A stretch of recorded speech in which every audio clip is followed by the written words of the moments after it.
Sobre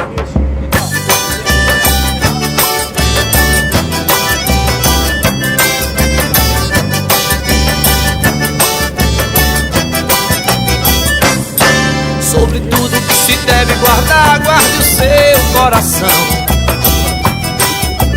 Guarde a sua coroa pra ninguém roubar. Permanecendo na rocha, você jamais pode se abalar. O temor do Senhor é fonte de vida. O coração do homem pode fazer planos, mas a resposta certa vem da boca de Deus. Todos os caminhos do homem parecem ser puros aos seus próprios olhos, mas o Senhor conhece os caminhos dele. O que guarda sua boca conserva sua alma, e a resposta branda desvia o furor.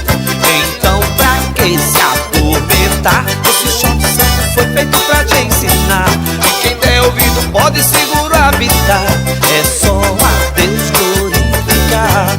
Leila, ela, ela, ela.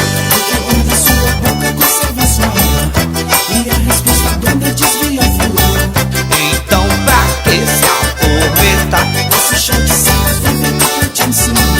E quem der ouvido pode segurar a vida. É só a Deus glorificar. Leila, ela, ela, ela.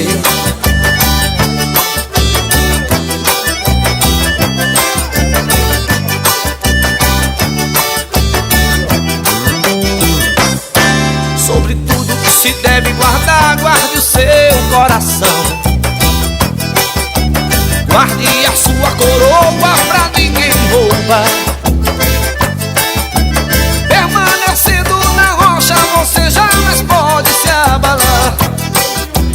O temor do Senhor é fonte de vida. O coração do homem pode fazer planos, mas a resposta certa vem da boca de Deus. Todos os caminhos do homem parecem ser puros aos seus próprios olhos, mas o Senhor conhece os caminhos dele. O que guarda sua boca conserva sua alma, e a resposta branda desvia o furor.